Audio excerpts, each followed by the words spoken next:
And so they have a little wrestling match, and rat A, who's the bigger rat, the more powerful rat, pins rat B. And then the postmodern social scientists observing derive their conclusion. Power produces dominance. And they publish it. But they're stupid. And so then you have a smart scientist, and he thinks, wait a second, you don't just wrestle once if you're a rat, you wrestle a bunch of times. And so what happens if you get the rats to wrestle more than once? Because that's the issue, unless, see, and this is the difference between a psychopath and someone who's not psychopathic. So the thing about being a psychopath is that it's all for you and none for someone else. But that only works once or twice, you know, depending on the naivety of your target. And if you're a psychopath, you have to move from place to place, because people catch on to your lack of ability to play fair, and they don't get fooled again. And so psychopaths drift from place to place, and they can find their mark and their victim, but they can't do it in any stable manner. It's not a good solution, because people track reputation, and we're really good at that. In fact, there are evolutionary psychologists who believe that we have a module for tracking reputation, a cheating detection module, and that you don't have to activate that very often before people will remember forever that you did. So, you got the big rat and the little rat. Now the little rat's lost. Now you separate them, and then you let them come back and play another day. And they still want to. Even the little rat wants to. And so then the little rat goes out in the play field, and the big rat's there. And the little rat has to ask the big rat to play.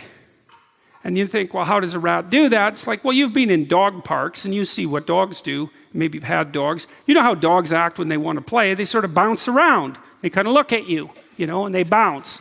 And if you have any sense, you all laugh because you recognize that. There's something playful about that. It's like, I'm looking at you, signaling intent, and this is sort of like a little dance. And the idea is, why don't you come and do this with me? And if you have any sense, it's a big dog. And if you have any sense, the dog does that. And you kind of whack it on the side of the head. And it's not really that you hit it. And the dog knows. And it sort of bites you, but not really. Because, you know, the dog knows how to play. If it had owners that I could say that weren't psychologists, because the worst dog I ever met was the dog that a psychologist owned, and it couldn't play at all. It would just bite you. It's like, what? This is your dog? You're going to have clients? Not good. So anyways, the little rat has to ask the big rat to play, because the big rat's cool, because he won once. So he gets to sit there and like look cynical and pretend that he's ignoring the little rat, but he wants to play too. So the little rat bounces around, and the big rat thinks, he tosses away his cigarette butt and gets off the street corner and, you know, and plays.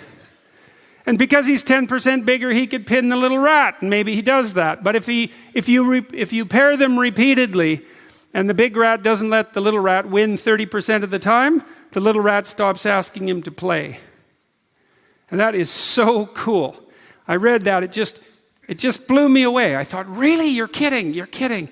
There's an emergent ethic of fair play in wrestling rats. That's how fundamental that ethic is. I mean, they're rats, for Christ's sake. It's not like they're the world's most ethical animal, right? They're rats. And still, they have to play fair. So, what was I doing in Maps of Meaning and in 12 Rules for Life? Well, we're motivated creatures. Each of those motivations has to pursue its own goal, because otherwise we die. But then those motivations have to get integrated. They have to get integrated within you. You kind of got that more or less under control by the time you're about 2. You start to become something approximating the integration of your motivations. But that hasn't happened socially yet. That happens between 2 and 4. You have to integrate that integrated structure with everyone else doing the same thing. And how do you do that? Well, you do that by learning how to play fair.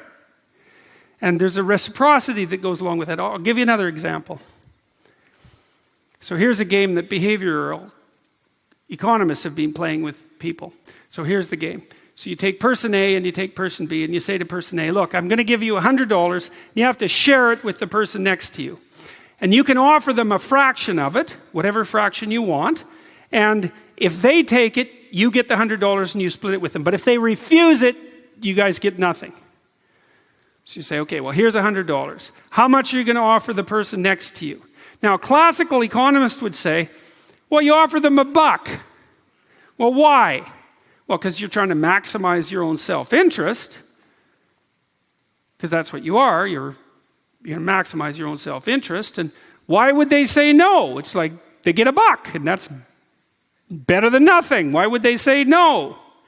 So you say, well, will you take $1? And the person next to you says, well, they think things they won't say. But what they say is no. But what happens is, if you do this experiment, is that isn't what people do. They offer 50%. Cross-culturally, it's somewhere between 40 and 60%. But it's basically 50-50. And then the other person accepts it. And you might think, well, that's because you don't need the money. It's like, let's say, you're starving and you have the $100 and you offer your compatriot here $1. And like, he needs something to eat. So it's like, yeah, I'll take the $1. It's like, no. The poor people are more likely to tell you to go to hell. Because along with having no money, they'd like not to have no pride.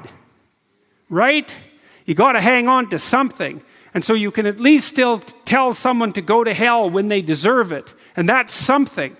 And so even in the simple behavioral economist games, you get emergent evidence for automatic reciprocity. Well, and why would you offer 50% to the stranger? And the answer is, well, because it's a good rule of thumb. You know, if you want people to play with you across time, if you want to engage in as many games as possible, and you want to participate in the ethic properly, then what you're aiming at is something approximating reciprocity. The rules that I outlined, you know, in 12 Rules for Life, that's what they're based on. They're based on this observation. So this is how it works, is that we have these motivational systems and we get them together, maybe around the age of 2, and then we integrate them with the motivational systems of others. We do that by producing games. And the games get more and more sophisticated, more multiplicitous, but there's a game ethic that emerges out of that. And it governs reciprocity. And the game ethic is something like, well, we're all equally valuable players and everybody deserves a fair shot. And you got to bring your best skills to the table, but you have to play fair and you have to play reciprocally. And that works across time. And then you get an archetype that emerges out of that, which is something like the fair player. It's a variant of the archetype of the hero. And that's the thing that people are driven to imitate and admire. And this is hardly a mystery. I mean, you think, why do we pay professional athletes the inordinate sums that we pay them? Well, it's possible it's because they're modeling something of crucial importance in a dramatic manner. You know, like a basketball game, a professional basketball game is a very complex drama. And the drama is skill, but also the ethic of fair play. And we're all observing that because we bloody well need to understand it.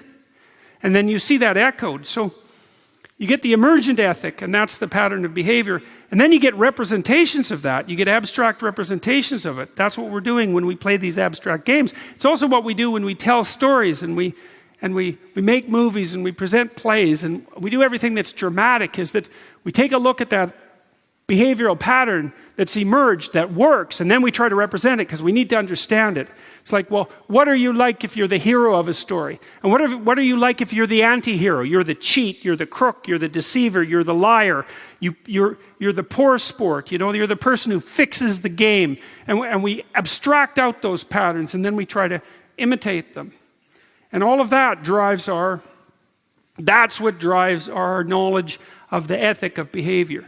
We elaborate that up. We elaborate that up into drama, and we elaborate it into ritual, and we elaborate it into religious representations. You have stories that emerge of people who play properly and people who play improperly, and then you abstract out the essence of that. You say, well, what's it like to play properly? If you were doing it perfectly, what would you be like? Well, you'd be a target for emulation and imitation rather than a target for rejection. You get the archetype of the hero and the adversary come out of that. It's a completely different way of constructing a knowledge system. And I think that what I've been trying to do in Maps of Meaning and trying to do in 12 Rules for Life is to lay that out. Say, look, there is a system of knowledge that underlies the ethic that we need to adopt to conduct ourselves properly in life. And I'll close with this. Here's one way of conceptualizing it, I think. And this has to do with Rule 7. Do what is meaningful, not what is expedient. It also has to do with Rule 8, which is tell the truth, or at least don't lie. Well, it's not so easy to tell the truth, but you can tell when you're lying, and you can stop doing that. And then maybe you approximate the truth across time by doing that. You need to take care of yourself. But then you think, well, what does that mean exactly? It's not an Ayn Rand sort of individualism. And the reason for that is, what self do you mean? There isn't just you. There's you now and you tomorrow and you next week. You next month and you next year and you in a decade and you when you're old. You're a community and you're a creature unlike other creatures in that you're aware of your own duration. And so if you're going to treat yourself properly, you're already playing a game. It's a game you play with yourself across time. It's an iterated game and you better play fair because otherwise the you that is to come is going to suffer for it. And so there's no individual you outside of the community because just because of the way you are, you're already a community. And so you have to take that into account. When you tell your child to play fair and be a good sport, you know, you're doing that partly because then they're better for their teammates, but you're doing it mostly because then they're better for themselves across time, right? And you have an intimation of that. So you got to treat yourself fairly. So the game's on with you. But then, you know, you, the self, well, what is that? You think, what, are you more important than your family? That isn't how people act. You know, if you take the typical parent, you say, well, look, I'm going to shoot you or I'm going to shoot your son. Well, the typical parent is going to say, well, take me. Well, you think, well, which is you then exactly? Is it, you know, if what's you is what's most dear to you, what you identify with more, well, then you identify more with your kids and a tremendous amount with your parents and your siblings. It's like you're extended. You've got the community of yourself across time, but then you've got your family, and then you've got your family across time, right? And then, well, there's that, but then your family's nested inside a community, and you've got the same issue there. You've got the community now, all those other people, and the community across time. So what's the ethic of fair play? It's like, do what's good for you, in a way that's good for the future you, in a way that's good for your family and your future family, in a way that's good for the community and the future community. All of that unbelievably complex sequence of nested games, that's what you have to play properly. And you admire people who do play it properly, and you can see it, even though you might not be able to articulate it. Right? It's too complicated. And I would say it's a matter of balancing out things properly. And then to close, I would say this is something to think about too. You know, we have an instinct for meaning. You know, you can get meaningfully engaged in things. You might get meaningfully engaged in a basketball game, for example. You might ask yourself, why? And I shed some light on that till you're watching play progress properly, right? Maybe you follow the team across an entire championship because you don't give a damn about one basket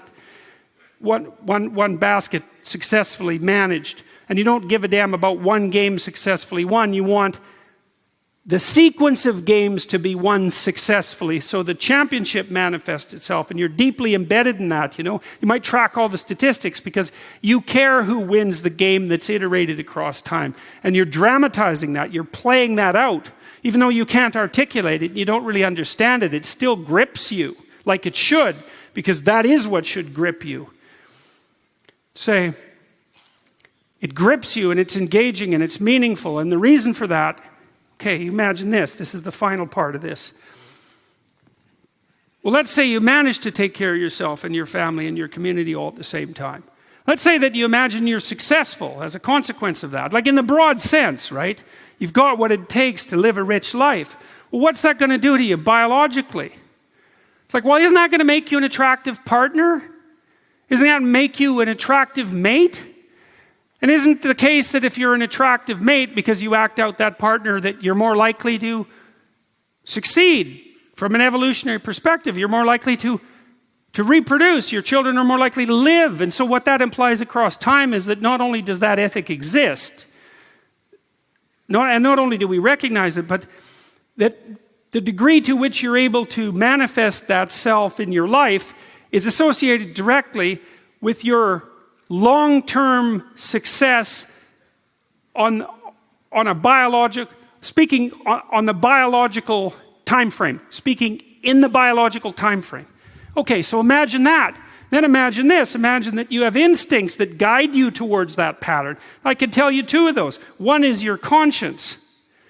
And it says, you've fallen off the path. And what's the path? Well, the path is that balanced harmony. And you've deviated from it. You've betrayed yourself. You've cheated yourself. You're not playing the game properly with yourself. And something responds. And so that's the punishing end of it. And the positive end is, well, if you've got the pattern right, then it's deeply and meaningfully engaging. And that's not an illusion. You know, one of the problems that modern people have is that we think that the sense of meaning is an illusion, because we think it's arbitrary or constructed. But there's no evidence for that. The evidence is quite the contrary, that sense of deep, meaningful engagement isn't rational at all. It's way deeper than that. And it signifies that you're where you should be doing what you should be doing. You know, with a bit of a whack from time to time from your conscience. It says, well, walk the straight and narrow path, right? The line between chaos and order. And get everything balanced harmoniously around you. Because that's where you should be and that's what you should be doing. I think that's portrayed in music. You know, music lays out patterns, layers of patterns. And they're all interacting harmoniously. And you can put yourself in sync with that. You know, physically even, because you tend to dance to it. And you dance to that, and that's meaningful. And it's because you've allied yourself properly with all that multitudinous pattern. And it's a symbolic manner of, what would you say, acting out, being positioned properly in the midst of all that complexity. And that's signified by that sense of meaning. Well, so that's a much better story than a moral relativist story or a nihilist story, a hopeless story. It's like you have an instinct for meaning, guided by conscience, that puts you in the proper orientation to yourself extended across time, to your family extended across time, and to your community extended across time. And if you attend to that, then you act out things properly. And then not only do you feel better psychologically, you're facing the obstacles you need to face, you're playing the game properly. That's great psychologically. Gives your life some purpose and some higher meaning and protects you from anxiety and pain. Wonderful. But it's not just psychological. Because if you do that, you're also actually useful, right? You're taking care of yourself, so you won't die. You're taking care of your family, so they don't suffer unduly. And you're doing that in a manner that actually strengthens the community, right? You're taking on your role as a sovereign and responsible citizen. And that helps actually, it sets the world right psychologically, but it also sets the world right. So what's so arbitrary about that? I don't see anything arbitrary about that. I think it's long past time that we stopped regarding any of that as arbitrary. It's self-evident. Play the game properly. Right? It's important. Everyone knows it. You do it and your life is meaningful and worthwhile. And you've got something to wake up for. And you've got some anxiety set at bay. At least you've got something worthwhile to do in the face of what you're terrified of. That's something. And then there's important problems to solve, and you're solving them. It's like, well, that's separating the wheat from the chaff, right? I say, well, there's something to our civilized society that's integral and valuable, and that we need to protect and identify and then act out and support and manifest more and not criticize to death and leave nothing at all in the ashes. Well, and that's why I was working on Maps of Meaning and 12 Rules for Life. Thank you very much.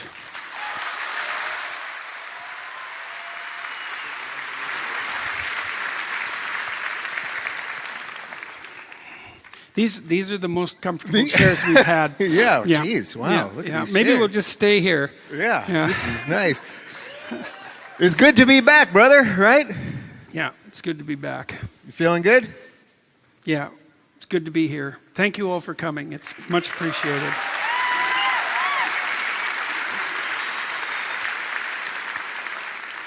All right, we got a ton of questions because this is a tech town and they actually know how to use They an know app. how to use Slido. That's Yeah. good. Yeah, it's impressive. I like this first one. Now that you've destroyed Patreon, will the two of you save the internet? No, definitely not. There's no saving the internet.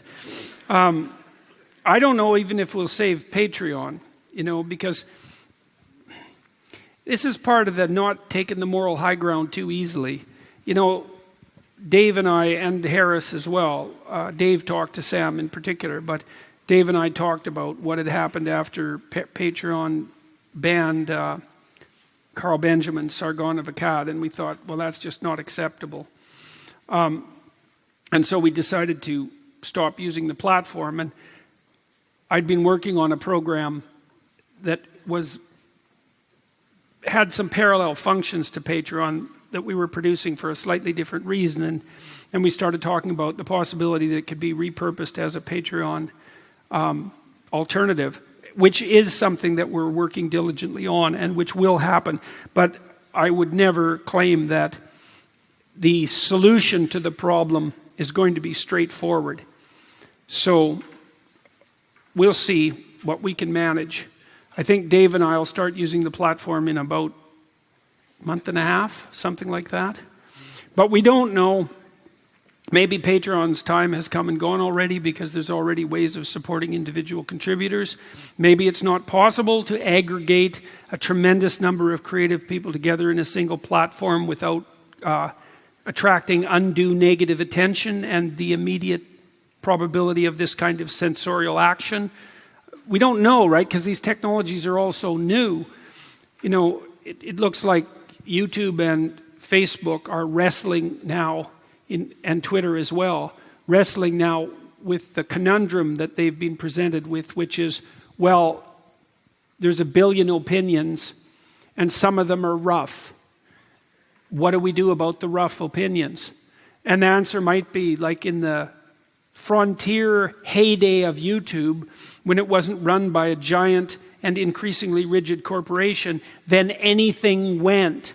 But as soon as it's corporatized and systematized, then that can no longer work. I mean, you really think the internet could have ever started if it would have been regulated to begin with? I mean, just think about it. What drove the internet? Porn. No, but I'm dead serious, right? That's what happened, is that the internet exploded over its first, say, 10 years of development, of public development, because it was just it was like, what was the percentage of porn on the internet for the first 10 years? It was some ridiculous amount. I didn't know that there was porn on the internet.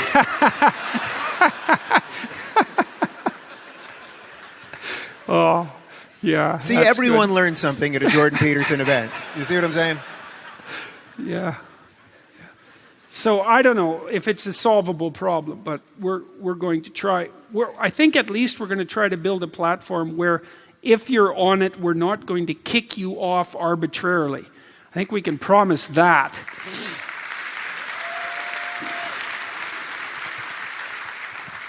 See, let me just say one more thing about that. So I went and talked to one of the guys who runs one of these big social communication systems, social networks. And they'd faced a lot of pressure because ISIS was using the platform to recruit. Okay, so you got to ask yourself, if you're a free speech absolutist, if you're in a war, you're going to let the enemies of your state recruit with your platform? And if the answer is no, which seems like a reasonable answer, well, then you've already opened the door, right? Say there are things that could be censored. Then the question is, as soon as you open that door, it's Pandora's box. It's like, okay, well, what about what's right next to that? Maybe that would be like certain forms of communication about radical religious fundamentalism, because that's right next door. And then there's something right next door to that. It's like, And those lines are really hard to draw. So it isn't obvious to me how large-scale social networks are going to solve this problem. And we're wrestling with that, trying to come up with a solution that's reasonable. So far, it's something like, you'll be able to stay on the platform unless you break an American law, an actual law, right? And I don't even know if that's a good enough guideline, but, well, it might have to be. But we'll see. And as for fixing the net, well, that's a no-go, that is.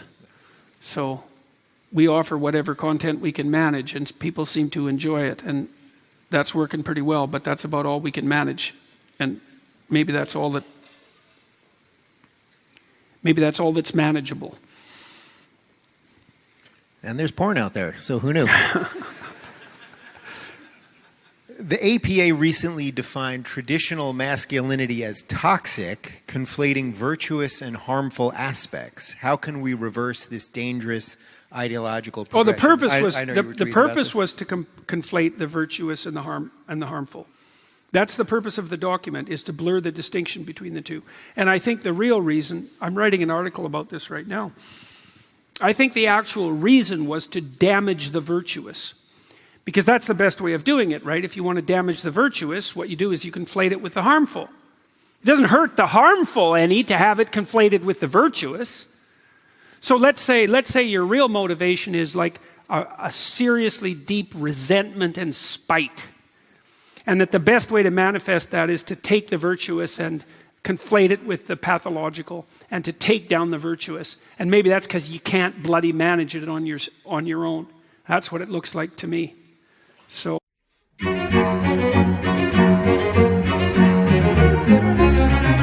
Welcome to Season 2, Episode 38 of the Jordan B. Peterson podcast.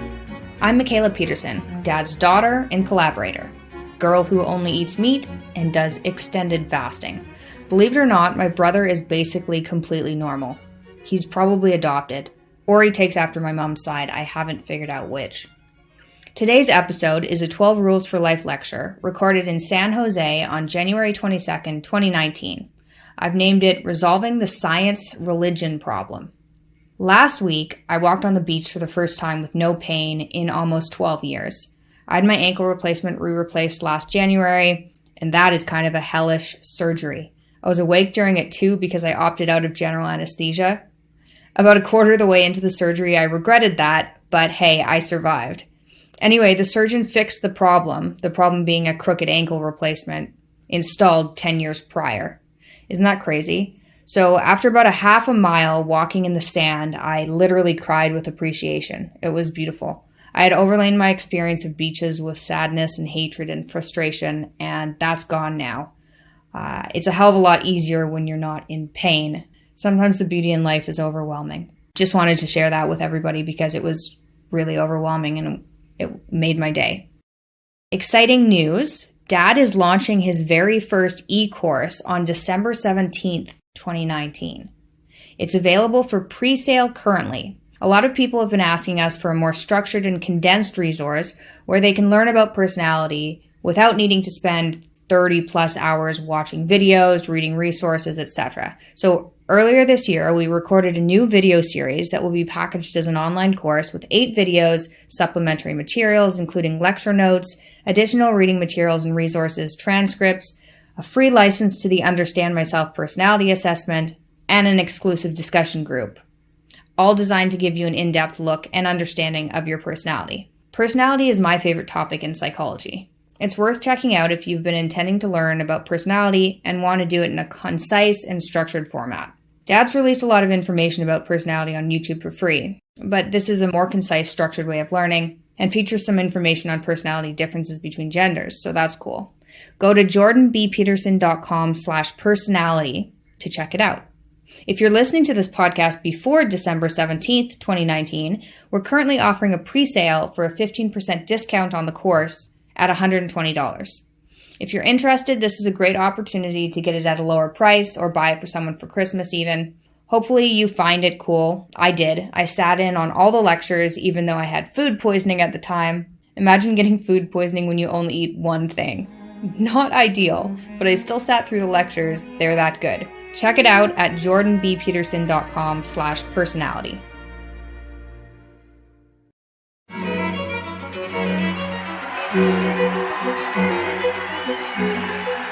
Resolving the Science-Religion Problem, a Jordan B. Peterson 12 Rules for Life lecture. It's been a while since I talked to a large audience. So I talked to an audience in Zurich a week ago, but that was in a completely different time zone. So, and I was just trying to recapitulate in my imagination what it is that I was trying to do with 12 Rules for Life and with my first book, Maps of Meaning. And so I was laying that out, and I think I'll walk through that again. I kind of get warmed up to the topic. It's a complicated thing to lay out in total. So the first issue is, I think, that these are issues that everybody knows, but all these issues that I'm going to lay out are related.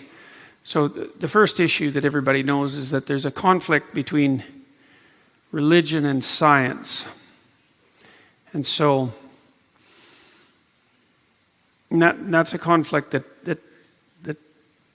that's torn at the heart of our culture for about 500 years. Especially as scientific progress has become more self-evident. And there's been a lot of really good things about that, obviously. Science has driven a technological revolution, and it's radically improved our standard of living, our material well-being, and it's very difficult not to think of that as a good thing. And one of the things that's really remarkable about that is that it's accelerating, by all appearances. It really took off in the late 1800s, and that it's happening everywhere in the world. And so there's been an unbelievably rapid economic transformation throughout the world, especially in the last 20 years. So, the bulk of the population in the world now is middle class. And starvation is virtually a thing of the past, although not entirely, and even extreme privation from a material perspective is declining very rapidly. The UN defines extreme privation as existence on less than $1.90 a day in today's dollars. And that's declined 50% since the year 2000, which is absolutely phenomenal. And the UN projects that it will be eradicated completely by the year 2030. And just to put things in perspective, in the West, before 1895, the typical person lived on $1 a day. So that's less than the current UN standard for extreme privation. And so the technological revolution that's been driven in large part by the dawn of scientific thinking has radically altered the West and its standard of living, but now is doing the same thing everywhere else in the world. So, here's another example. The child mortality rate in Africa is now the same as it was in Europe in 1952. So that's just absolutely beyond belief. So this is a good thing. But the conflict between the scientific viewpoint and the religious viewpoint still exists. Carl Jung, who's a favorite thinker of mine, a psychoanalytic thinker who wrote and thought through most of the 20th century. He died in 1960. So I guess for the first 6/10 of the 20th century. He believed that what had happened about 500 years ago was that as science developed out of alchemy, which was like the dream, alchemy was the dream out of which science emerged. Alchemy was the dream that you could discover a material substance, which was the philosopher's stone, that would confer upon everyone health, wealth, and longevity. And of course, there is no philosopher's stone, but the dream was correct, because the dream was that if we studied the material world with enough care, that we could discover something that would produce wealth and health and longevity, and that did happen. And so sometimes things that occur in actuality have to be dreamed before they occur. Alchemy had an ethical aspect and a practical aspect, let's say. And the practical aspect exploded up into the scientific revolution and gave us this incredible technological power. But it was Jung's belief that the ethical element remained undeveloped and that was dangerous. And that we were now in a situation, and have been for quite a while, where our technological power outstrips our ethical knowledge. And part of that's manifested in an uncertainty about ethics in general, about how to behave, about whether there is even an answer to the question how to behave, about whether or not there is such a thing as an ethic that isn't morally relative or arbitrary in some sense. And I think you see that critique manifested most particularly in the postmodern doctrine, which claims with some justification that there's a very large number of ways of looking at the world, and that none of those ways, there's no straightforward way to determine which one of that multitude of manners that you can view the world is correct. Now there's a corollary problem. You have the religion and science problem, and you have a philosophical problem that David Hume pointed out, which is that it isn't obvious how you can derive an ought from an is. And an ought is an ethic. It's how you should behave. And an is a description. And you could think of the scientific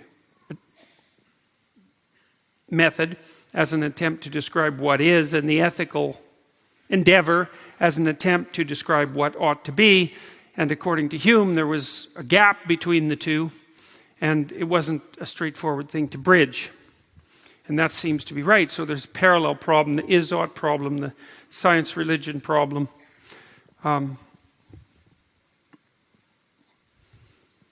So I was very interested in those parallel sets of problems. And that's what I've been trying to address. And that's what I wrote about in 12 Rules for Life and in Maps of Meaning. I started to hypothesize a long while back that in a similar manner that there were two ways of looking at the world. You could look at the world as a place of objects, a place of material objects, or you could look at the world as a place to act. And that's the same idea reflected in a different way. The world as a place of objects, that's the is world, that's the world science describes. And the world as a place to act, that's the ought world. And then I realized too, and this was partly from studying the psychoanalysts, but also from studying literature first and the psychoanalysts second, was that the world as a place to act is laid out in stories. And that maybe the world is like a stage that's set for a drama, you know. You walk in like you walked in tonight. You look at the stage and there's no characters on it to begin with. There's just the objects on the stage, the speakers and the chair, and the stage is set. And you could know everything about the stage setting from a scientific perspective, and you still would have no idea what drama was about to take place. Yet the purpose of the stage and the purpose of the play is the drama, and the stage setting. The objects are in some sense almost peripheral to that. And you know that too because you've seen plays and movies, and you know how many different ways you can set a stage for the drama to occur. The question is, well, what constitutes the drama? So I got interested in the drama. And because the point of the stage is the play and not the setting. I got interested in the drama. And I started to understand that the drama had a structure. And that the structure, just like the material world has a structure, just like there's a periodic table of the elements, there's a periodic table, in some sense, there's a periodic table of dramatic personae. And if you understand them, you can start to understand how to act in the world. And there is actually a way to act in the world that's not arbitrary. When I was writing Maps of Meaning, which was my first book, I was trying to address a question that was a postmodern question, although I didn't know it at the time. I hadn't conceptualized it at the time. And the question was this. I was obsessed by the fact that the world had divided itself into two armed camps. The armed camp that constituted essentially the Soviet Union, but you could say the entire communist bloc, and then the West. And that each of those two blocs had arranged their societies according to different axiomatic presumptions and were at odds with one another. And it wasn't obvious, the world wouldn't have divided itself into those two armed camps, if it was obvious which of those two sets of axiomatic presuppositions were more valid, let's say.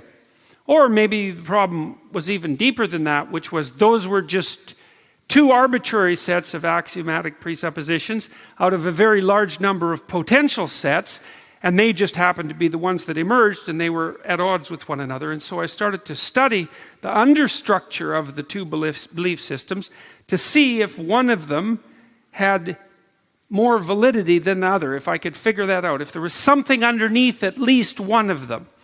And what I discovered, I think, was that the belief system that characterized the societies of the West, the underlying belief system, wasn't arbitrary. It was just correct. And I think the fact that the Soviet Union fell apart so precipitously in 1989 is actually evidence of the unplayability of the Soviet game. That's a really good way of thinking about it. There are some games you can play and there's some games you can't play. If you iterate some games, they degenerate, and if you iterate others, they improve. And that's actually one of the pieces of evidence that suggests that one system is preferable to another, that you can iterate it across time, and that's actually not a degenerating game, but an improving game. And, if you have a relationship with someone, it's an iterated game, right? It's iterated because it repeats. If you have a permanent relationship with someone, a marriage, a friendship, a relationship between siblings, relationship between you and your children, you want to be able to interact with them in a manner that doesn't get worse across time. Maybe at least it stays flat, but it would be better if it even got better. That would be lovely. And your successful relationships are at least ones that maintain the status quo, but the great ones improve across time. And so there are ways that you can interact iteratively with people in a manner that sustains that iteration and fortifies it. And so some games aren't playable, and some games are. Some games improve as you play them. And the game that the communists played was a degenerating game. And that meant that there was something wrong with it. And that meant that at least that way of looking at the world wasn't as good as any other way. Which is interesting, because at least it suggests that there's one way of looking at the world that isn't as good as another way. Right? And that's a bothersome fact in some sense if you're a moral relativist. Because as soon as there's any evidence that one game isn't as good as another, you've got some evidence that some games are better than others. And so then you have some evidence that there's a rank order, let's say, of games. When Solzhenitsyn wrote about the Nazi Holocaust, he talked about the Nuremberg Trials. And he believed that the Nuremberg Trials were among the most important events of the 20th century. He's making a similar case. And the reason he believed that was because the conclusion of the Nuremberg Trials, and you have to think about whether or not you believe this, because there's a cost to believing it and there's a cost to not believing it. So there's no scot-free way out of this conundrum.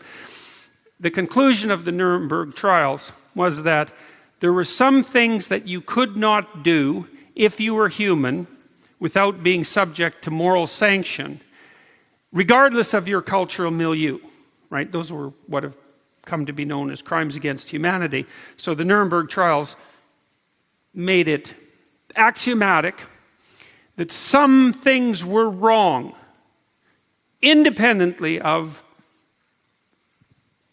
the moral structure within which you were raised. Or another way of thinking about it was that no matter what moral structure it was within that you were raised within, there was something common across all of them that would make the sorts of things that the Nazis did wrong by any reasonable standard.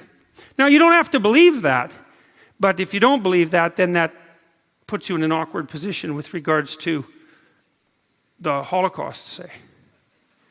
Well, that's what I mean by a cost. It's like you either admit that there's something wrong, or you admit that there wasn't anything wrong with the Holocaust and that it was just an arbitrary cultural decision, one of many such arbitrary cultural decisions, and of no more distinction than any other. And that seems like it seems like a conclusion that in the main we're not willing to draw. So, maybe there is a difference between wrong and right. And that's worth thinking about. And then and maybe that difference is real, whatever real might mean.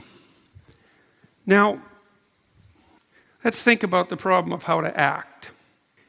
I'll think about it biologically, because that's what I tried to do when I was writing Maps of Meaning. And in 12 Rules for Life, there's also a biological approach. I mean, I drew on a lot of religious stories when I wrote both those books, which is a strange thing to do if you're also trying to think biologically, because those two things don't necessarily exist harmoniously. The more strict scientific types, Sam Harris being a good example, aren't comfortable with religious presuppositions.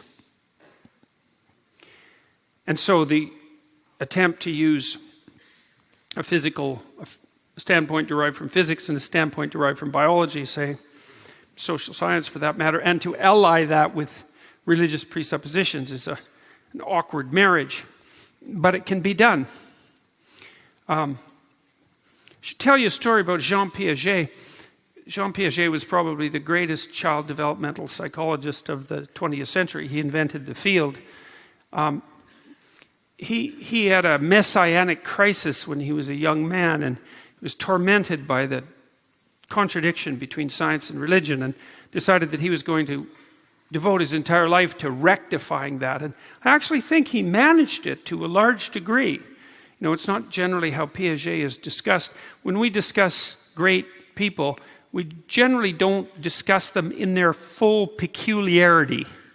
You remember a while back, Elon Musk was sort of savaged for smoking, 1/1000th of a joint on Joe Rogan. And I thought it was so comical because Elon Musk is a very strange person. Now, obviously, you have to be a strange person to build an electric car and then shoot it on your own rocket out into space. Right? Seriously, right.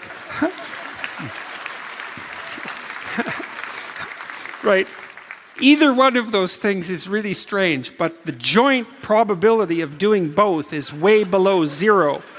So I thought it was comical that people went after Musk, because I thought, yes, well, we like our insane geniuses predictable and normal. It's like...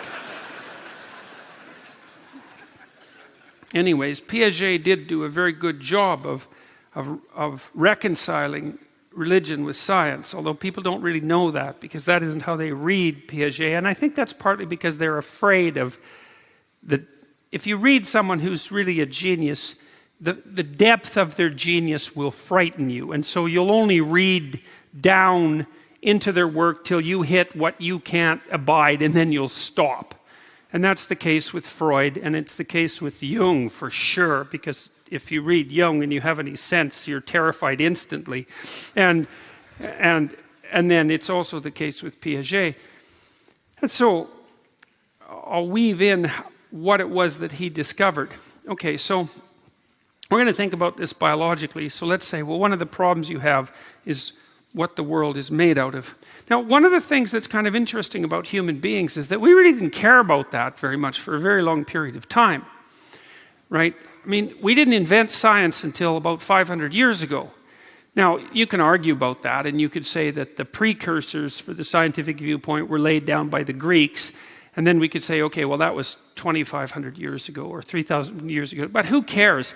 If you're thinking biologically, the difference between 500 years and 3,000 years that's no difference at all, because human beings in their current form are 150,000 years old. That's the estimate. There's been creatures basically identical to us genetically for 150,000 years, and we diverged from chimpanzees 7 million years ago, and so we were vaguely human for 7 million years. And so in the span of, let's say, 2 million years, just to, give the later proto-humans their advantage, the difference between 500 years and 3,000 years is completely trivial. The point is that we didn't invent anything approximating science, and we weren't concerned about the structure of the material world in any objective sense until like yesterday.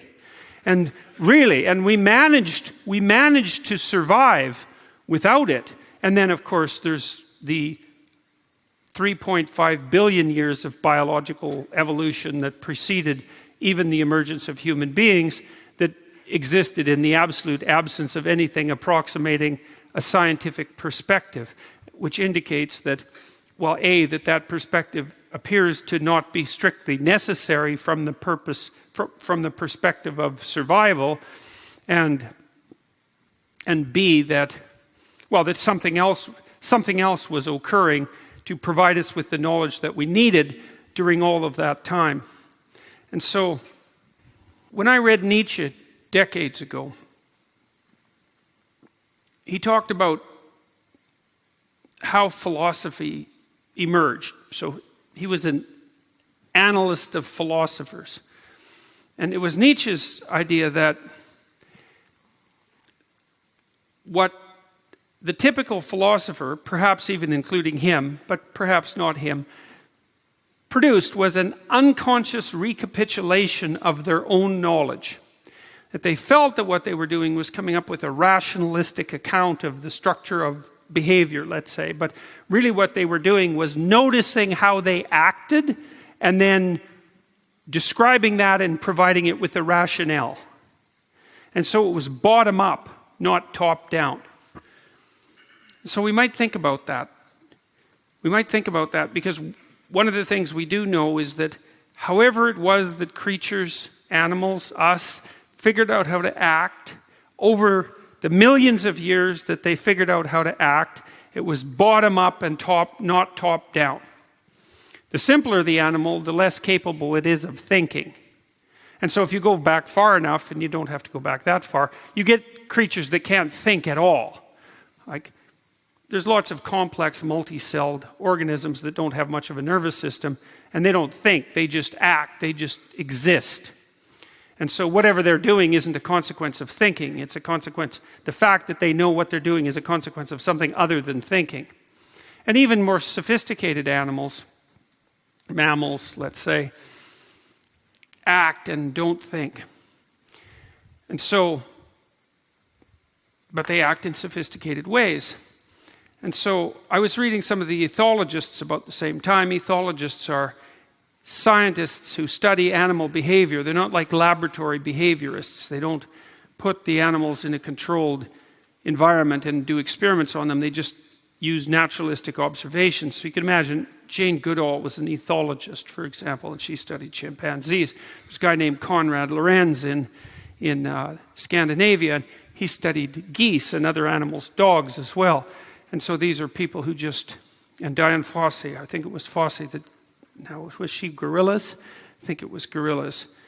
Yeah. And so you go out and watch the animals, and Goodall, when she was watching chimpanzees, what she'd do is, she'd look for regularities, but she also found herself telling stories. So you read Goodall's accounts of chimpanzees, you get stories about what the chimpanzees are like, and she gave them all names, and you can see the personalities of the chimpanzees emerging in her accounts. And that's kind of interesting because what it suggests is that if you're looking for how a set of creatures, how a set of creatures interact, you tend to look at them as if their personalities acting something out, acting out patterns. Say like wolf pack. If you watch a wolf pack for a while, you're going to see patterns, regular patterns of behavior that characterize the interactions between the wolf pack. Has to be that case, right? Because otherwise the wolves couldn't predict one another. If there was no regularity, there'd be no predictability. There'd just be chaos. And so what happens is the wolves settle into predictable patterns of behavior. The chimpanzees settle into predictable patterns of behavior. And then you can tell stories about those predictable patterns of behavior. And you might even be able to derive rules. You might say, well, it's as if the chimpanzees are acting out this rule. So here's a rule that you might act out if you were a wolf. So let's say you're a male wolf and there's another male wolf around, and you decide that you're going to have a dominance dispute, right? And so you puff up your fur and you look rough and tough and you bare your teeth and you growl and you threaten and you terrify, and maybe you even fight to some degree, but not too much, because you don't want to damage each other. Because the person, the wolf that you're fighting with, you might need tomorrow to bring down a moose with, right? So that's an interesting thing to consider, because it constitutes a limit on the kind of aggression that's allowable in the pursuit of dominance. Anyways, two wolves will go at it, and usually what happens is one wolf decides it's not worth the risk, and he rolls over and presents his throat to the victor. And that basically means something like, well, I'm useless and weak, and you can tear out like a prey animal, and you can tear out my throat if you so choose. And the dominant wolf acts out something like, well, I know you're useless and weak, but I might need you to haul down a moose tomorrow, so despite the fact that you're not good for anything, you might as well get up and we'll get on with it. Now, obviously, the wolves aren't thinking that, but that's how they act. And so if you're watching and you can think and you describe how they act, that might be how you describe it. And so I just described it in words. I used what would be approximately the description of a rule. The rule would be, if you're a wolf pack, don't kill each other because you need the whole pack to pull down your prey. Right. So there's a constraint on striving.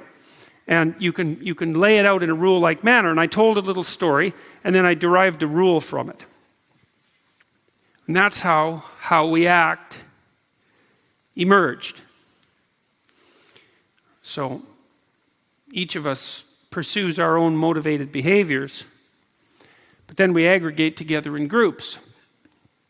And the fact that we aggregate together in groups puts certain restrictions on how it is that we manifest our motivated behavior. Partly because we depend on each other, like the wolves depend on each other. And so what that means is that there's an ethic that emerges out of the interactions between those motivations, and that ethic manifests itself in a certain kind of pattern behavior. Now that's about as far as it goes for wolves, because they don't sit around at the campfire at night and talk about how it is that wolves interact with one another. But human beings do that, see, because we've got this next level of cognitive ability, imaginative ability. It's not just pure abstract thought. It's not like we've got motivation like other animals, and then we've got the patterns of behavior that emerge out of as a consequence of the interaction of those motivated behaviors. We then have the ability to watch ourselves like we would watch a wolf pack, right? Because an anthropologist, an ethologist can go out in the wild and watch a wolf pack or watch a chimpanzee troop and take notes. Say, look, here are the patterns. I can write down the patterns. And when I write down the patterns, then I'm telling a story. And out of the story, I can abstract rules. But the chimps aren't doing that. The wolves aren't doing that. But the human being can do that. And then the human being can say, well, it's as if wolves follow these rules, which they don't, because they're wolves. And they don't follow rules. But they do manifest patterns. And the patterns emerged as a consequence of something approximating an evolutionary competition. Now, it's interesting. It's very interesting to think this through. So, Franz de Waal, who's another ethologist, who studies chimpanzees. He's written a bunch of great books. You might be interested in them if you're interested in this sort of thing. He's been interested in the emergence of morality among chimpanzees. And so, one of the things de Waal has found was that, and this is partly why the postmodernists who insist that the fundamental motivator for the structure of hierarchies is power are wrong. Okay, so I'm going to repeat that. They're wrong. Okay, it's seriously important because one of the claims that's tearing our culture apart is that our hierarchical structure, which would be our entire culture, is an oppressive patriarchy, and that the people who occupy the positions, especially the higher positions, let's say, in the hierarchy, got there because they exercised power. Right? That's a fundamental claim of Foucault, for example, who's an absolutely reprehensible scholar on about 15 different dimensions. But one of them is his narrow-minded insistence that power is the only justification for hierarchical position. Now, I think that's patently absurd in the case of human beings, but I won't go there to begin with, because I might as well make the case that it's patently absurd in the case of animals, where it's more like power. De Waal has shown, well, you got the example of the wolf already. It's like you just can't be savaging up your pack mates, because all you do is demolish the structure within which you live. And that's true for wolves. You know, it's true for chimpanzees. So de Waal has shown in a sequence of observations, and chimps are a good test case because we're rather chimp-like. Now, well, they're our closest biological relatives, right? So it's only a 7 million year gap between us and the common ancestor. So if you're going to look at any animal and derive conclusions about the basal motivations of human beings, well, then it would be chimps that you would look at. You might look at bonobos too, although the differences between bonobos and chimps has been exaggerated by all appearances. In any case, you can get to the top if you're the roughest, toughest, meanest, most physically powerful and cruelest chimpanzee. But your rule is unstable. And there's a reason for that. And the reason is that chimpanzees, the males, females as well, but the fundamental hierarchy for chimps is male. Chimpanzees are competitive, but they're also cooperative. They spend a lot of time grooming each other, and they actually have long-term friendships. And it turns out that 2 chimpanzees that are 3/4 as tough as the toughest chimpanzee make a pretty vicious set of opponents if you get a little bit too tyrannical. And the problem with pure power for the chimpanzees is that if you're a chimp that climbs to the top as a consequence of nothing but psychopathic dominance, you have no allies and no friends because you don't engage in any cooperative behavior. You'll have an off day and your 2 lieutenants, each of whom is 3/4 as strong as you, will band together and tear you into bits. It's an unstable, medium to long-term solution. Power. And I see no reason to assume that exactly the same thing isn't the case with human beings. If it doesn't work for chimpanzees and it doesn't work for wolves, why in the world would it work for human beings? Especially when you think that our hierarchies are way more complicated than the hierarchies that characterize animals, and that we do all sorts of things with our hierarchies that animals don't do. I mean, most of you have jobs, and most of those jobs are, while you're performing most of those jobs, you're not doing things that any animal would do now, or that any human being would have done 300 years ago. Now, there's certain exceptions to that. Some of you might farm, but even if you're doing that, you're not doing it in a way that people did it 300 years ago. Whatever your job is, and it's likely to be very abstract, you're pursuing some goal that is fairly distant from a fundamental biological motivation. It's very abstract. And you're actually creating something of at least sufficient value so that other people will trade with you for it. And the idea that you're going to move up in your hierarchy of production by exercising something like psychopathic power is, I think that's insane to think that. You know, and I think about plumbers, for example. I've used this joke before, but I like it, so I'm going to use it again. It's like, you know, if the postmodernists were right, this is how you'd hire a plumber. First of all, the plumbers would have all banded together, although they'd be fighting within themselves because, of course, there's nothing but power. But they would have all banded together. And they'd go from door to door, and they basically knock on your door and tell you that if you didn't hire them, there was going to be hell to pay. It'd be like mafia plumbers. And then you'd pick the roughest, toughest plumber who's best at exercising power to not fix your pipes, because why would he be interested in fixing your pipes? He'd just be interested in pretending to fix your pipes and taking your money, which is how you'd expect a mafioso plumber to operate. But that isn't how it works, right? I mean, if you hire virtually anyone in your day-to-day life, you suss out their reputation for their ability to provide the service that they promise to provide, which is predicated on their skill, their technical skill, their skill as workmen and craftsmen. It also is predicated on their ability to generally work in some reasonably interactive way with their employees, because otherwise they don't stay in business for that long, and also to treat their customers with a modicum of reciprocal respect, or their reputation is savaged immediately and they fail.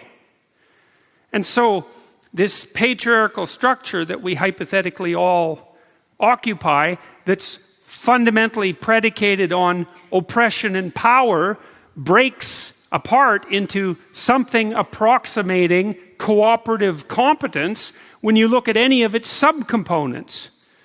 You know, you don't have power-hungry massage therapists, you know. Well, I don't understand how the entire structure can be a power-dominated, oppressive patriarchy if none of the subcomponents are.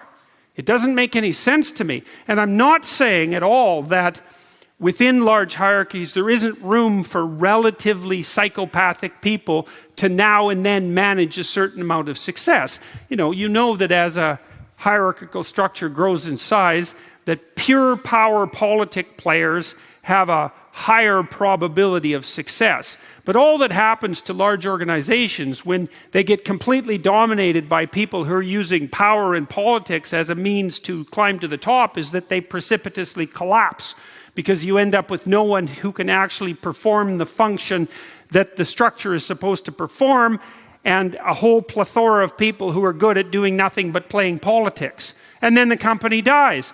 And the thing is, companies die all the time. The typical Fortune 500 company lasts 30 years. And the reason for that often is that it's functional for a while, and then it gets corrupted by internal politics, or it gets blind, or it can't keep up, or whatever it is, and that's the end of it. It falls apart. And breaks into its constituent elements, and they reformulate. Maybe there's some new companies that come out of it, but it's not a permanent structure by any stretch of the imagination. And so I don't think there's any reason whatsoever to assume, well, we can think this through. Are our hierarchical structures based on power, or are they based on competence? And look, the answer is, well, they're a bit based on power, because you shouldn't be naive about this. Hierarchical structures can and do become corrupt in some ways, and we have to keep an eye on that all the time. But my sense is that by and large, things work. Here we are, we're sitting in this hall, and there's 3,000 of us, and you all got here because your cars worked, and the highways work, sort of. I was in a traffic jam for like an hour and a half getting here, but that's what happens when you drive somewhere at 5 o'clock. You can predict that, so they worked, and the lights are on, and they seem to work, and that's no trivial thing, and looks like the big TV screen is working, and you're all sitting here peacefully, not engaging in an overt power struggle, as far as I can tell, even though there's a hierarchical arrangement of seats, right? You accept that, and you accept the fact that, some of you paid a premium for sitting closer, and that seems to be a reasonable way of distributing somewhat scarce resources, and everyone in here is behaving